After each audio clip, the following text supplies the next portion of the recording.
All right, everybody. Welcome to ESPN Awards Preview here today on ESPN Radio. Today we are sponsored by Ruffles. There's no chip without Ruffles. All right, now let's move over to today's topics. We're doing the awards for the NBA and the NFL. I'm your host, Mitchell Bernstein, alongside Zach and Noah once again here. Now we are going to start off with our NBA awards. Who is your pick for the 2021-22 season for Sixth Man of the Year? Let's start with you, Zach. My prediction for the Sixth Man of the Year is Kemba Walker. Now, the new addition to Oklahoma, I do think that they're going to play him as a sixth man. Give Shags Alexander some point guard like experience, and Kemba Walker's going to come off as a solid sixth man that's going to help that team succeed. All right, Noah, what do you think? Well, if you look at this year's Sixth Man of the Year, it was Jordan Clarkson. I think he's going to repeat. He was averaging over 18 points per game in just about 25 minutes or so. Those numbers are very good. So that kind of efficiency and putting that many points on the board in that little amount of time is crucial, especially when closing out games in the NBA. So I think he will be the Sixth Man of the Year for the second time. All right, guys, if you guys want to chime in the audience, you can dial the number 555-99777. It is 555-999-777. Now let's move on to the next award. Some very interesting takes for Sixth Man of the Year. The next one is going to be the Young Guns, the Rookie of the Year. Now let's start with Noah. Who do you think is going to take this award in this very stacked draft class? Oh, I think there's no question. I think it's going to be Jalen Suggs, without a question. On Gonzaga, he played with very many good players, and he was still able to take a very big leadership position, a very big leading position, and he's going to take that to the next level. He's a great player. He can shoot well. He does it all, and I think Jalen Suggs will be the Rookie of the Year because of that. All right, Zach, do you differ in opinion? Yes, I do. I am going to go with a very controversial take, James Bouknight. He was a very solid point guard for UConn, and I do think he's going to drop to the lottery. Now, a team like the Magic, or maybe the Pistons would be a very good fit for him. They both need some solid two-guard, maybe coming off the bench point guards. And yes, that is why I think James Bouknight's going to be rookie. All right, we got a caller here, Sabrina Carpenter, actually coming in from the Disney Studios. Let's see what her take is. Hello, thank you for having me. The biggest bust, I think that the biggest bust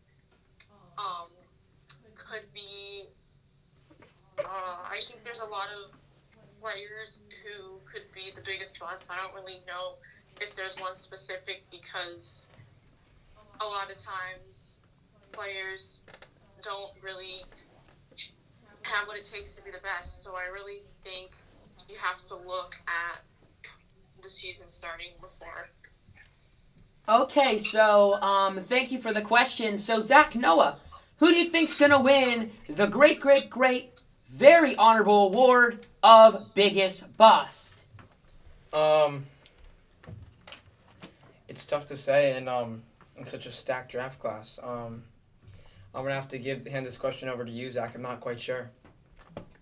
I'm going to go Scotty Barnes as the biggest bust. He is an athletic freak, and he's very good at slashing. I don't think he has that shooting aspect, though. They could kind of lay off and lack off at the three-point line, and I think he'll be easy to guard. Okay, now let's move on to our next award. Some very good takes. Now let's just move straight to the big time award, the MVP. What's your takes, guys? I think that the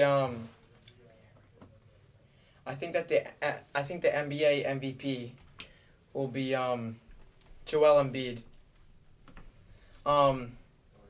Last year he would have been the MVP if it weren't for his injuries this year. Nikola Jokic is also a very good center. Props to him for this year. But Joel Embiid is such a defensive presence. He's a brick wall. You're not moving him. He's developed a three-point shot, which has been crucial to the 76ers' success as a team.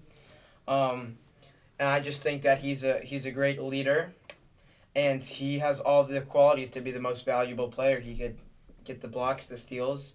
He's been working with Hakeem Olajuwon, working on his post moves. I think that he'll be the MVP next year.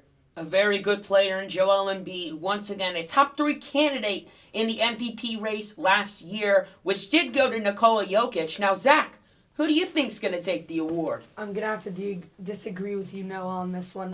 Joel Embiid, he has injuries, which is why he didn't win it.